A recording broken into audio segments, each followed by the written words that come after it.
Because that gives us a few minutes for everyone to realize that we're live Get a anyway. notification. Yep.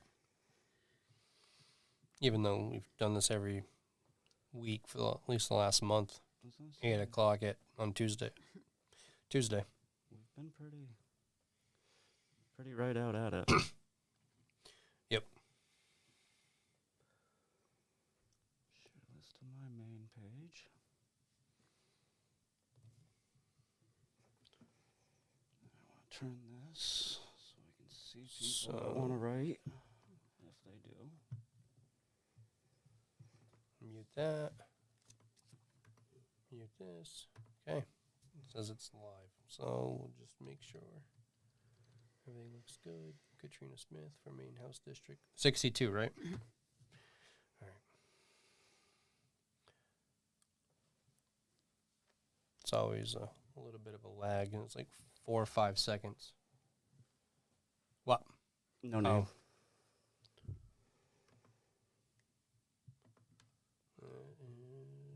Can we do that live?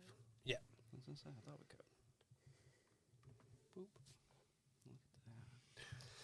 Alrighty, welcome to All Sides of Kennebec. I'm Sean Karen. And I'm Jeremy Lee's-Up. And tonight we have Katrina Smith in studio, and she is running for House District 62. Welcome to All Sides of Kennebec. Well, thank you for having me. Thanks for being here. Definitely, thanks for coming out. I guess we can dive right in and say what got you started into running again, I should say. Again, yes. For those who don't know, I did run when Palermo, which is my hometown, was in District 96, which they completely redistricted that and put it with China, Windsor, and Somerville, which really is a better fit than Palermo and Lincolnville. You know, those two are pretty different. Mm-hmm. So it's good to have this new district, I think. I did run in the last race, and I lost by 67, and that was against a 2-time Democrat incumbent. A lot of hard work, I wasn't known, so we ran a great race. I was excited to run again and hopefully actually beat Ziegler in that district this time, but that wasn't to be. And so I really had, a talk with myself and my family if I wanted to run again. And I just felt like I had learned so much the first time. I mean, I've always been interested in politics, but not at the level of state and knowing everything that was actually going on. Sure. And so I had all that knowledge I felt like I had gained, and I felt like it would be a waste to let it go. And I didn't know if I would run again, and I gave it a couple days after I lost. And then I was already back at it. Mm-hmm. And I was already doing stuff, learning stuff, talking to people. So I was just ready to do it again. I felt like I had more to give and had also earned a lot of trust with people over the last 3 years that I've been involved.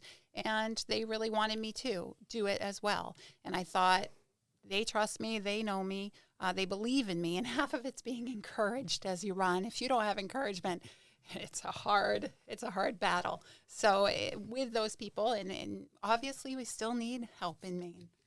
Oh, absolutely. Who can give up, you know? We definitely Right. need some strong voices that can definitely stand up and be heard, especially delivering the voice of the people, the Maine people's voice to Augusta.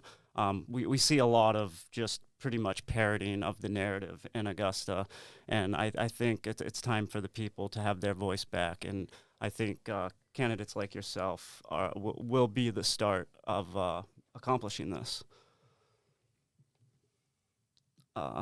So let's get into talking a little bit. I know one big thing that is happening here in Maine is with our health care, with our elderly. We have elderly homes that are closing. It seems to be that funding is an issue, along with getting workers to work. Mm-hmm. What do you think about this? I think definitely. I think it was Holton and Callis that have had their VA hospital, their VA nursing homes are being shut down, and what a tragedy. First off, you know, your grandpa's in the nursing home in your town, Mm-hmm. and suddenly he has to go to Augusta, someplace that might be 4 hours away to visit them. You know what happens to older people when they lose everything they know. They start to decline rapidly. It's proven over and over that if that happens, they suffer greatly mentally and physically. So it's a tragedy. It happened when there was nursing home funding cuts in the past. I think right when Janet Mills started her governorship, there were challenges in funding nursing homes and staffing. We all know why there's no staffing in nursing homes. It was a mandate. Yep. It was people who were willing to work and help these people and be CNAs, be nurses, be administrators, be bookkeepers. It doesn't even have to be your medical personnel. And so you need to pay more to get the traveling nurses or people to come to move to Holton or Machias or Calais, where don't know exactly which, I think Holton and Calais. But that definitely directly affected the mandates.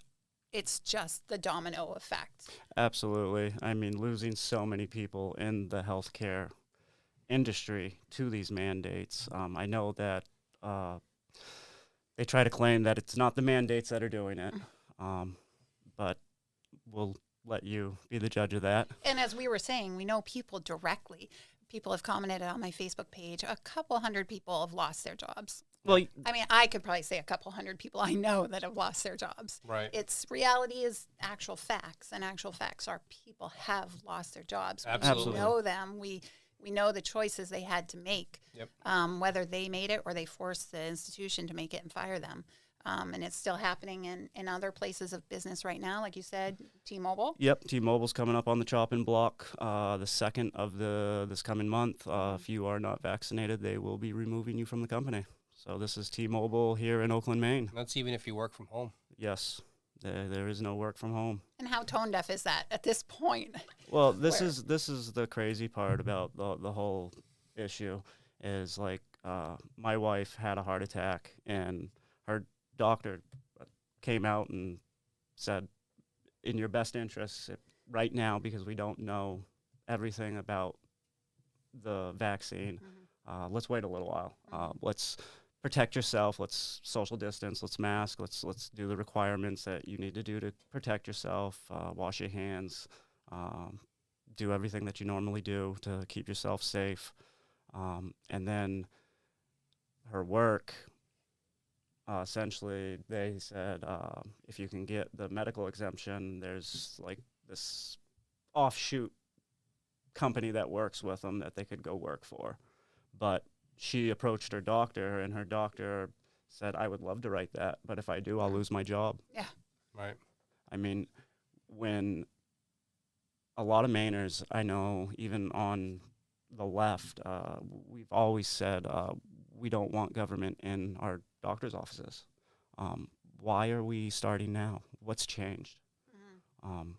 But yeah, this is, we do see a little bit of a change happening. I know some of the airlines out west have started bringing back unvaccinated employees.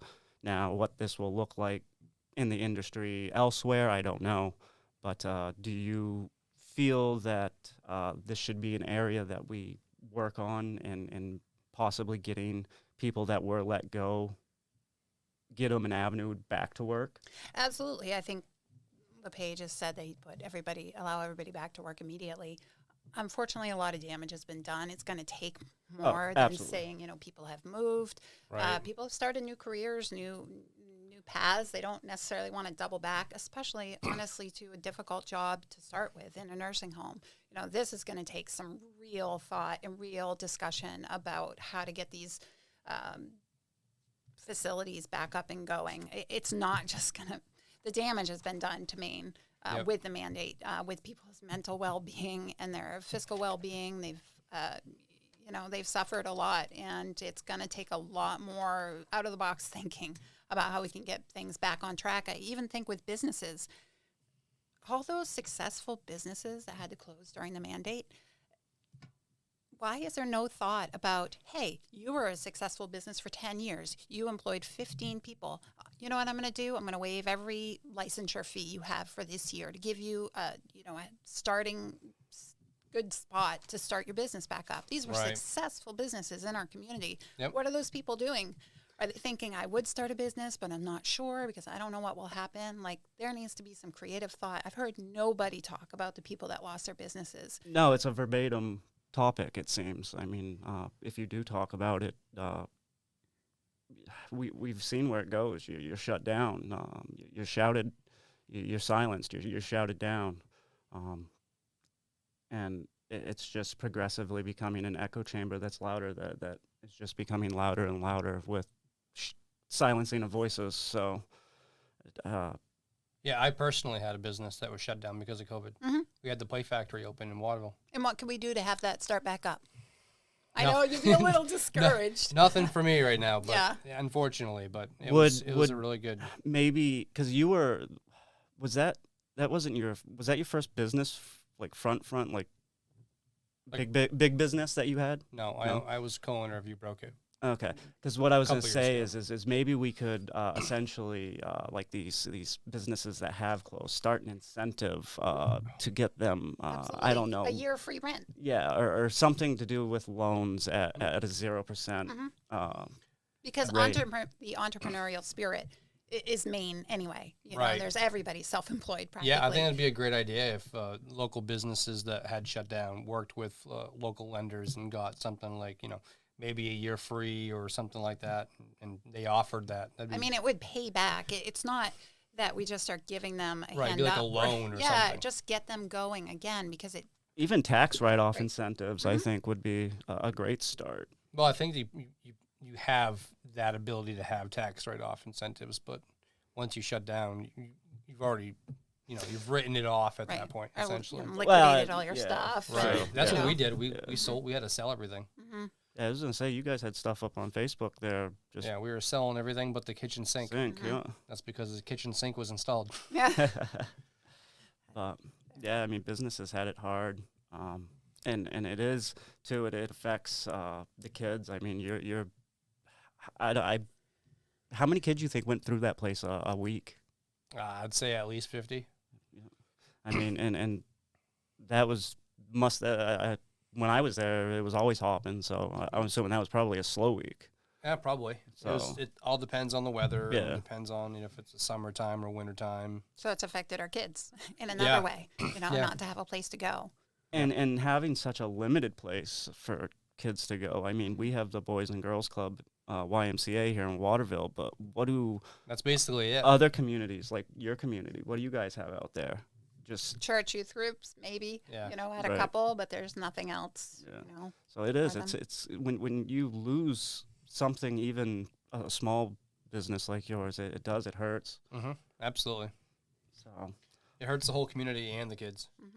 I guess one other place that is a really hot topic right now is energy bills are on the rise. That was saying in the morning rag that it is a 89% increase that has hit us with percentage on what has gone into the calculation of what they're charging.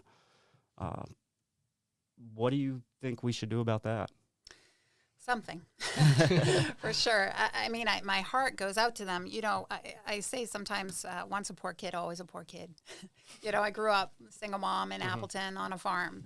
It doesn't leave me that everything, no matter how successful I may be in business or anything like that, or have money in the bank or anything, doesn't leave me when I see this prices rise astronomically, or I see my own electric bill, to think, how are people doing this?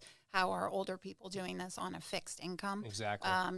Anybody. I mean, honestly, it even affects people who are well off. Like, you have a budget. If your kid's in college and you're Right. wealthy, you're not getting a loan, so you're paying that. But suddenly, you have $500 increase. We figured it out. We have a $500 increase between electricity, gas for the kids to go to school, the fuel prices and things like that. It's extremely difficult. Laurel Libby has put forward something to take out the gas tax.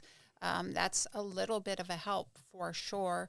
We need to think of other things. I mean, I'm concerned about the Public Utilities Commission and the increase in electric prices. I've tried to read as much as I can about it and why they approved that increase. And, you can get in a deep hole trying to figure out what's going on with that.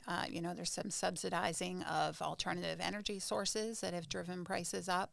We need to have someone that's extremely smart, looking at the numbers of what's happening with these, asking why the Public Utilities Commission, which is appointed by the governor, Right. the people on that committee, what's truly happened and where can we cut, where can we help people through this time. Thank God we're going into the spring, Right. So people don't freeze at night and have that happening. But it's a real crisis for people. I do know that Laura Libby is looking to get people to sign her petition to essentially bring this to, I'm not exactly sure how or where they would be bringing the petition to, but I think to force the legislators to take it up as a bill, yeah, probably. I think that's what she's doing. But yeah, they're looking for signatures. So definitely, I know you can get to the link from her Facebook. That's just Laura Libby on Facebook. It's Laurel, though. Laurel, sorry. I mean, Thinking of my sister. what we have to do, any problem that you have is, I'm a real estate agent, so problems are crazy all the time, weird things. You just look at the problem, you take a step and you try to fix it. You take Right. another step and you try to fix it. You just keep going until you find something that's going to help. Yep. It is a huger issue. It's federal, it's international. But there's stuff we But- can do at the state. Right. So, and hopefully because the gas suspension that would happen is 30 cents per gallon. So, How do you pronounce that? It's Versant Power? Versant. Versant Power? Okay, so one thing that is happening, if you are finding that you have a high electrical bill, apparently there is some financial help out there if you qualify. And if you go to, how do you say their name again? I think it's VERSANT, right? Versant? VERSANT Versant. power.com. That's VERSANT power.com. And I'm sure they have a link somewhere in there to find that. And there's also, your towns have emergency funds. The Salvation Army can help people out. They won't, from what I've heard, it's not winter anymore, but they Right. won't cut off your power. But sometimes that hole as a family gets dug in and you're looking at $1,000 over your head. Yep. I mean, I don't know why. Honestly, our bill the first month went up $40 and then the next month it didn't. But somebody else told me theirs was like $300 more. Yeah. Like, where is that discrepancy? It's all a secret. And I want to know what's really happening. Yeah, and I think that I think if I remember correctly that they're actually passing out like $90 stipends or something from the state of Maine if you qualify. If you're on fixed income, I think or that's if what I you're, was reading. If you're about. one of the elderly. Yeah. So definitely check out that. We'll throw it up in the comments so you can check out that website. And there's also things like LIHEAP that you can apply for through KVCAP. Yep. Now I believe there is also another one that fills your oil tank, and I believe that one's through. I think Augusta. LIHEAP is oil. It might be. You might be right. But yeah, they'll. I think that has to be done by the 22nd of this month because I was just talking to someone. It's coming up, so make sure you guys, if you are checking into that, make sure you do it soon, because I know the deadlines are coming up on it. So another area getting into that is a huge thing that's happening to our elderly here in the state of Maine is keeping them in their homes. Losing their, like you're saying, it doesn't take much to really put somebody on a fixed income into a tailspin. I know Paul LePage had worked in this area of trying to make it so that elderly people could stay in their homes. Do you think that's a move in the right direction? Absolutely. Actually, at the Palermo town meeting the other day on Saturday, I heard a man, and I didn't know about this program, talk about if you are in a position where you can't pay your taxes, that you can apply for a program through the state that will allow you to have the state pay your taxes against your estate. So when you pass away, the state would be paid back. But it sounded like a great program. I mean, that's definitely would take the burden off a lot of older people, because if they do own their homes, a lot of us get used to our payment and our Right. taxes are in our payment. But when you own your home, you're going along, you might have to pay for a new roof, and that tax bill comes and you're really shocked. And where do you get the extra $1,000, $1,200, $1,600 So they thought that was a great program. I'm not actually sure who put that through, but apparently it's an application process, and you can have that on file so they can do that against your estate. But there's definitely other things, that elderly could look into. They could look into reverse mortgages, things that would help them, especially, honestly, with house prices. You probably get a really good reverse mortgage. You know, you could get a lot of amount. Now, hopefully that keeps you through many years. But we definitely, I just don't hear, I heard COVID for 3 years, 2 years. I haven't heard, hey, you're struggling. These are the spots you can find information. I still don't see any huge ad campaign letting these people know. I think for the most part, older people sit in their home. You know, they have their little circle, but who's really giving them information in their circle to tell them, you know, we can help you in this way or that way.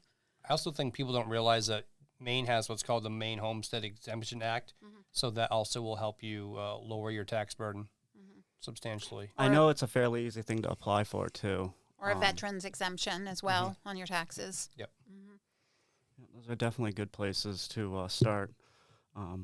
Another, I guess we can get into the hot topic button for tonight, schools. How do you feel about the way things are going with schools here in the state of Maine? Well, my children have all been through public schools. My daughter has graduated college. My boys are a junior and a senior in high school. Definitely, if they were not at the advanced stage they're at right now, I would be more concerned for them specifically. I'm still concerned about kids overall and what's happening. I was chair of the Waldo County Republicans this past year because what am I going to do? Sit at home and do nothing? You know, had to be busy. And we did spend time this past year educating parents and gathering people together to educate them on critical race theory, social and emotional learning. I've been involved with a group really just in supporting them and kind of encouraging them in the RSU 71 district as they stood up to their school board and talked to them about masks. I mean, our kids have suffered. My boys are very strong in their political beliefs and everything, but you could see it dragging on them, and I'm concerned about getting them back educationally. They lost a lot educationally. What did they say? Kids are 18 months behind in speech and development, things like that, because of their masks they had. Right. I know I have a friend that works in speech therapy, and we had a discussion talking about the facial masks and how much facial recognition there actually is with your face and learning. So I definitely see it as a learning issue that is creating a domino effect that's going to essentially create a bigger problem down the road. Yeah. Well, what do you guys think? I mean, about there's school choice. That's a big buzzword right now with LePage and other Republicans. I mean, I'm a believer that school choice would help if we had to, but I hate giving up the schools because there's such a community place. I went to first through 8th grade in Appleton Village School. We didn't have kindergarten back then. And it was such a community center, and it still is. And it makes me angry to have to give up the schools because we just want them to teach and not have political ideology. So I am for school choice, but darn it, I want them to get you want them to be able to choose the public school. Right. So the importance is trying to get involved in your school board. And that's one way that you can make change. And I think a teacher should have to be a teacher. They need to have standards. I couldn't go, if I worked at Bank of America or T-Mobile or anything, I can't go and give everybody my opinion about anything. And I know teachers have a balance between being there for a child and helping them emotionally and things, but that balance doesn't have to include political ideology or thoughts about gender. It just doesn't. You can just support a child and tell them, you're great, you're so smart. There needs to be a more ethical level playing field, I think. Plus, it really depends on the age, too. Yes. I wouldn't want anything like that being taught at, maybe a 2nd grade level, but maybe at, a 8th or 9th grade level. But then I also think, too, it also depends on the delivery of how the information is being given. I know with some of these books that have been really big in the media that have caused a lot of I don't know what the right word is. I don't want to say buzz, but created a lot of stir, a big controversy, animosity. And I don't. It's hard. But why should those be there? Like, why? Sure, you could be in 8th and 9th grade teaching kids about these issues that are challenging us in this day and age, but you can teach them without telling them. Right. You would think, this is right, this is wrong, this is what is. I guess there's one book in particular that I'm thinking. I can't mention it because they'll scrub this from online, but it essentially talks about how a male boy fellatio onto another male boy, and these were geared at like 2nd grade students, and I don't think that's what I mean by the delivery. Sure. And it's not the place for it. Our children need to be children. They need to, play tag at recess, right. Learn 1 + 1 and read. And why is that not good enough? If they have too much time in a school day, make it a shorter school day or something, Yeah. There's definitely concerns, and I think that we need to tighten up the whole education system. Look at school choice if we have to, but I would rather see the public schools, just have standards that they have to have and live up to them, and let parents be parents and teachers be teachers. Right, and that's the other turnaround is the standards I want to see would be chosen at the local level, which would once again be the school board. Mm-hmm. Right, and I do one pushback area that I know somebody will have an argument with me about this is we have to also remember that the dynamic of what teachers are put against Yeah, these days are different than what they were, say, 15 years ago. Correct. I mean, my mom was a teacher for 30 years. Right. I've worked in the school system as an ed tech. I definitely am exhausted at the end of the day. My daughter's substituting right now. She comes home just exhausted. It's tiring. There is a lot going on, and maybe it would be better for them just to focus on a few things and leave some other things for, again, parents or organizations that parents send their kids to teach them. It's not an easy job. They ask a lot, and some places they ask, they have to know if a kid's eaten that day, and that's a lot of responsibility. That and is. I don't hold anything against teachers. I just think they go to a job and they should do it the way that the taxpayers and the parents and the school board ask them to do it. And people are pretty involved in the school boards now. There was the bill that just came out about school administrators and protecting them. An act to protect school administrators, and that didn't pass. But there's been... What was behind this? What was the whole meaning for it? Well, I think it was Sean McBriarty with the Maine First project now he's working on, and his approach to the school board and them feeling threatened. A lot of people can feel threatened by a lot of things. It can be... rational or irrational. Right. So I think it was to try to protect them, but obviously that was a little too far. Where does that stop? Well, it's when you start taking the accountability. Mm-hmm. That's I think where this is starting to cross over is when you can't call for the accountability that needs to be there. Where are you left? Mm-hmm. So and have an honest conversation. That's the problem. We don't debate. We don't talk. So everything comes to a head. People are mad at this person. They're mad at them. Well, how about we just sit down and talk about it, go through it, and not have the emotion and everything. Then we get to a solution that maybe both of us can live with. Right. Shock. Using logic and facts instead of emotion. Mm-hmm. And then just to follow up on that bill, they in the committee, that bill to protect school administrators didn't pass. They did do an addendum to it or something that would bring it to the attention of the people at the police academy about how to deal with situations with school boards, so that they would know that maybe it's a hot topic, so that they know to go in there, not maybe guns blazing, right, but really de-escalate the situation. De-escalate we were talking about the de-escalation tactics that would be beneficial to police departments being able to receive funding to be able to learn to be able to have those tools in place so that they know how to deal with certain situations that they're being placed into in communities, and then they're being vilified for doing their job. If we can help them out a little bit in Right. that area. Yeah, And- get and- them right. Really talking about. I mean, they probably should have known how to deal with mask issues Right. in better ways. And I don't think they did too bad in Maine. I don't No, remember I- anything in Maine weren't- crazy so. happening. Yeah, It wasn't too crazy. I mean, it's crazy wherever you go because mandating something that's constitutionally, you know how that goes. So, I guess another big area that we are dealing with here in the state of Maine is PFABs.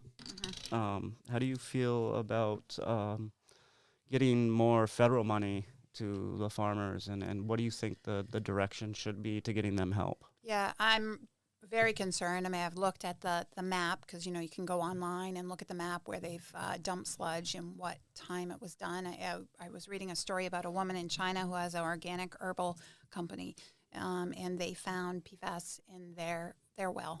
Her, you know, a father had passed away in the last 2 years after years of healthy living, and now her mother is ill. And she lives a mile down from a hill where there was sludge. And there's actually not many spots in my district. There's a couple in Palermo, a couple in China. There's a few right over the Albion line. But it's a huge concern. I mean, is the federal government liable, or is there?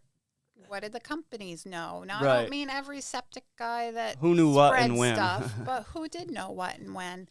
These, you know, I know one of the places in China or somewhere around in there was Freeport's sludge brought up, or Portland's sludge brought up.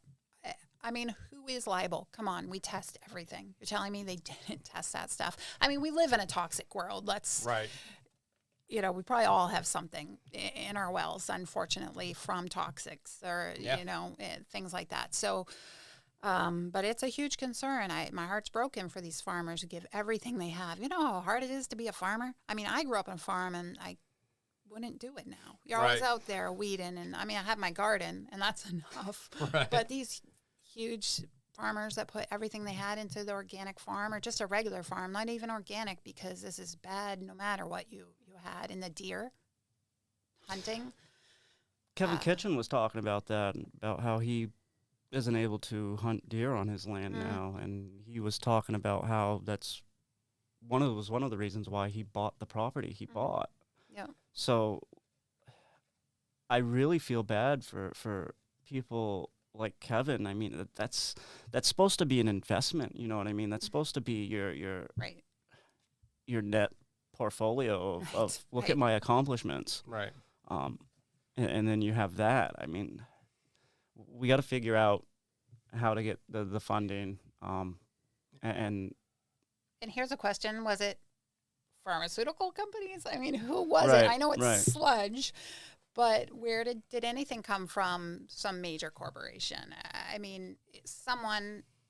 Again, we live in a toxic world. These things happen. We're not on top of it as much as we should. We just think, oh, dump this trash there for 40 years. It'll be Right. okay. okay, yeah, And so I did a little bit of research, and I think the way it was that the Environmental Protection Agency actually tested it, and then I know at back one in the point 90s it we was weren't good. really testing Yeah. everything as Right. well as we were, Right. but we knew it was in there. We just didn't know it was as deadly as it was. right. So they gave the okay to use that sludge to dump wherever they wanted to, but you had to get permits for it and everything. So we have like all the records for it Right. Yeah.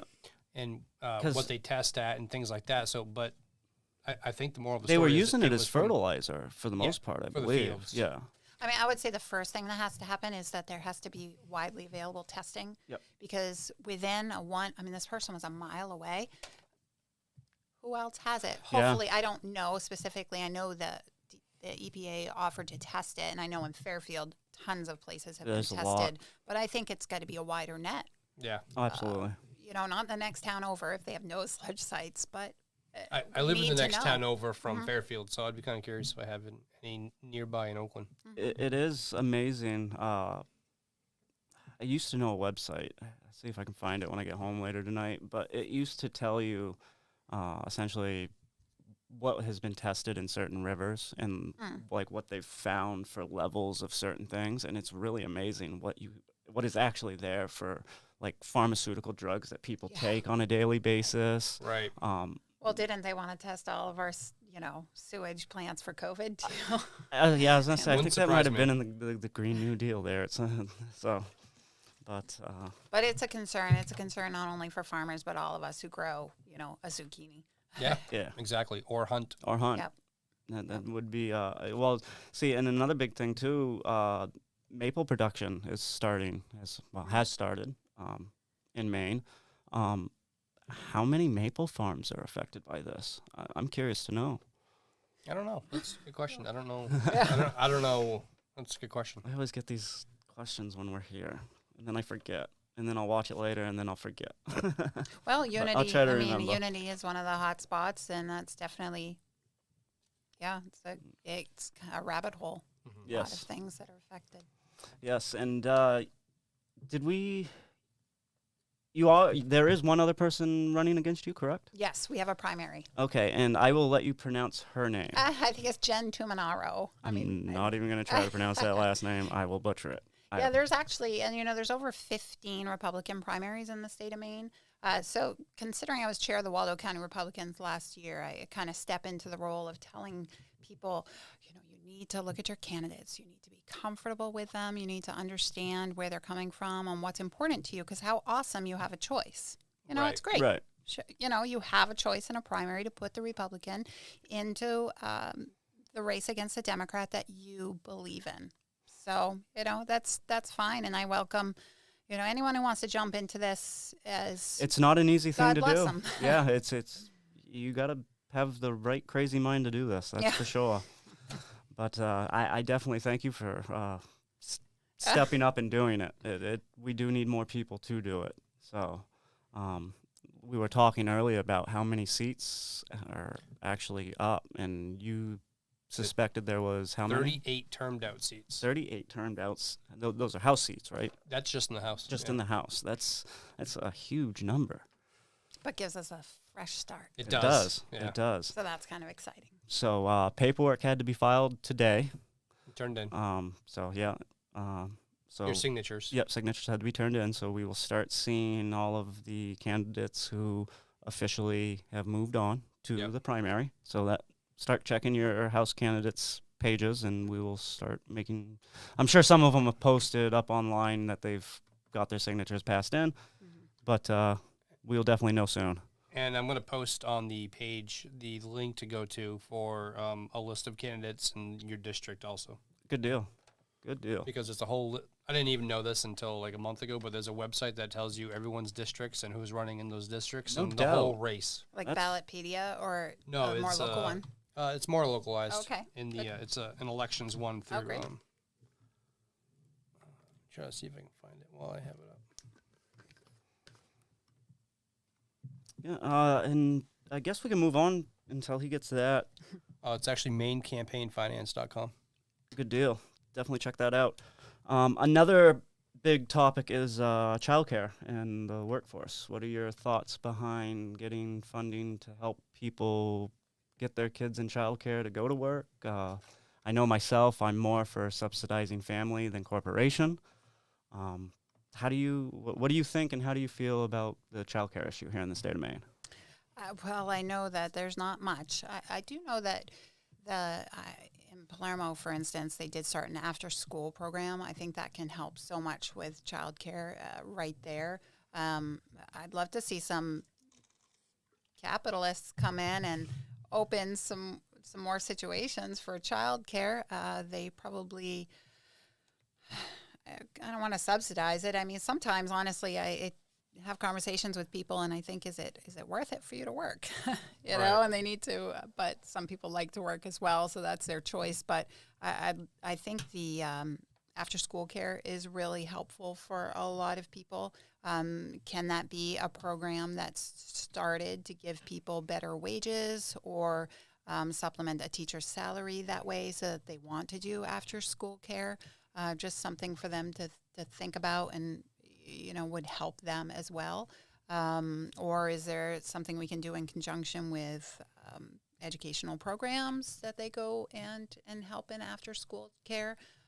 Baby care is a whole nother issue. That's hard and expensive, and you can't have as many children in in a daycare with babies and things, but let's start with one piece of the puzzle anyway and get parents to get through their whole work day with their kids being safely taken care of. And it's great when they have it in schools because, they're in one spot. They have playground equipment. They have bathrooms. They have, things there. So some new thoughts to it, maybe getting it. I think looking at the 30,000-foot view and being able to look at it down the road, yes, it may cost a little more up front, but are we going to save money in the long run, such as keeping parents making more money, being able to keep their kids there, being able to afford stuff for their children. So I could see it on the back end being more profitable. So, working through the hardship up front may be the initial thing to get through. And they always talk about partnerships that aren't necessarily promoted by, there's faith organizations, there's Girl Scouts, Boy Scouts, like some of these organizations that you never know. They might want to have after school activities or things. Right. That's kind of gone by the wayside a little lately. Just other town activities that could be supplemented as well, sports programs or things that could, your kid is taken care of, arts programs. Right. Yep. But I definitely think after-school programs are something that should be looked at, and because, like we were saying earlier, there's just not enough for our youth to do, and then we run into the issue of them getting in trouble and doing things they shouldn't. I think we could avoid that by having positive places for them to exert that energy. So I guess moving along, we can go into talking about ranked choice voting, everyone's favorite thing. So I learned something new tonight. I still am learning about RCV, and I fought to get this thing thrown out. I know we had the votes, or had the petition count, but another argument for a different day. But so you have to contend with this in your primary. I won't, because there's not a third person. Okay, so see, there's something. Okay, I got you. If there was a third person, then they'd rank.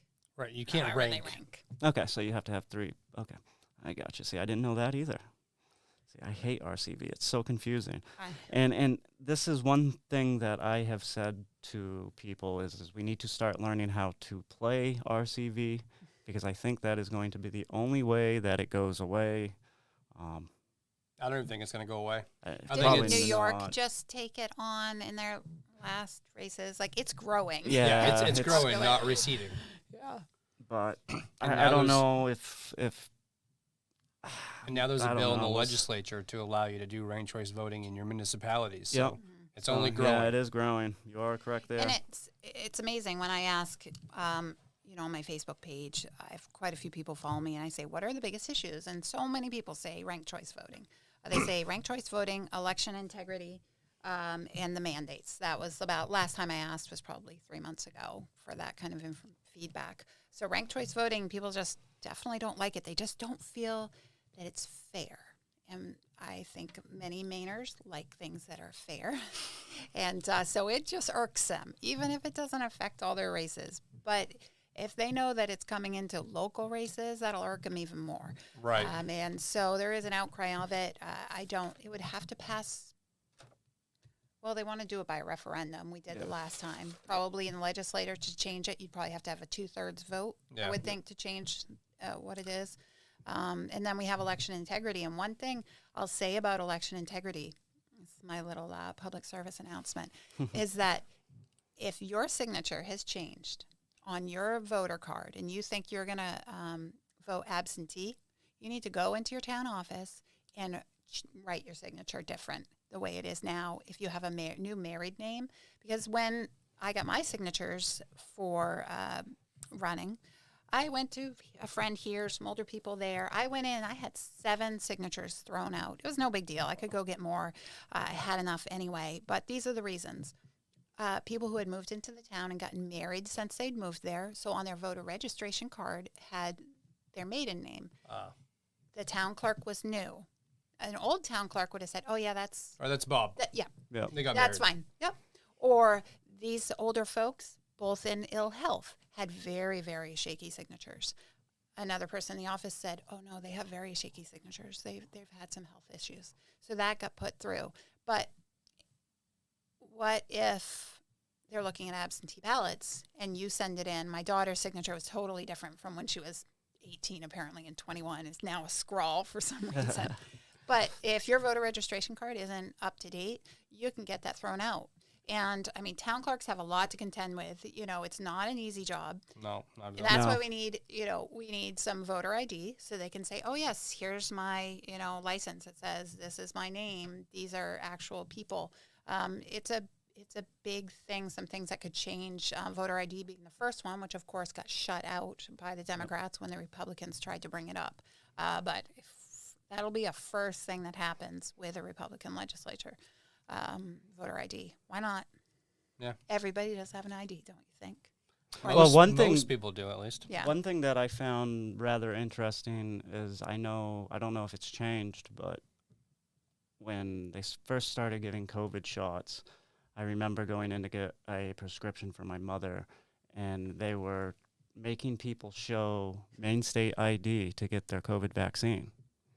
So if you can show your ID to get a COVID shot, I think you can show your ID to vote. Mm-hmm.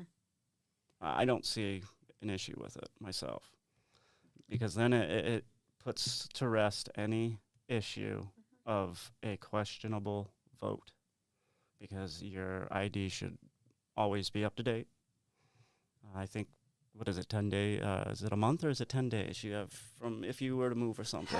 I'm not sure what it is, but I I know that you have a little bit of time, but you got to get it changed if you move. So, Another PSA, public service yeah. announcement tonight. we learned a little bit about this. It becomes an enforcement issue if you don't, but it's another topic for a different day. But so we're coming up on 50 minutes, so I guess we can start winding down. Is there anything else that we didn't touch on that you would like to talk about? No, I just, I have a heart for people. I have a heart for the state of Maine. I can't say I'm the smartest person in the world, but I will ask the smartest person in the world and try to figure things out. Why not?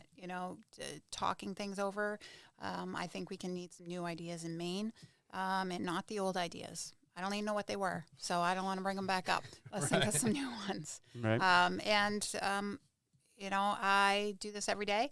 And working hard at it to make sure people know me. So if they want to find me on my Facebook page, it's Katrina Smith for Maine, or katrinaformaine.com. Know a little bit about me, reach out. I love to talk to people, and I usually respond to everybody, because unless they're really mean trolls. But then I still respond sometimes. just different wording. Yeah. One other thing, are you running traditional or are you running clean elections? I am a traditionally financed candidate. Okay, so where can You'll be the people... first person that we've interviewed that will be clean election. That will be traditional. Traditional. Yeah. Yes. And honestly, I was my first time. I didn't know what I was doing my first time. I'm like, sure, sign here, Yeah. do that. But because the people know me and trust me, they really have stepped up in great ways to donate. And I appreciate that. And I appreciate, that they would do that for me. It's pretty amazing. So we've been doing well. As it goes on, we'll probably need to raise a little more, and I'll put out the flag for that. But I'm not worried at this point. I'm pretty cheap, too, so I know how to do everything cheap. Where can people go to donate to you if they would like to? If they go to Katrina for Maine, there is a donate button at the top, and they can make a donation there. Definitely, and I guess we can start winding this down. We want to thank Katrina Smith for coming out tonight.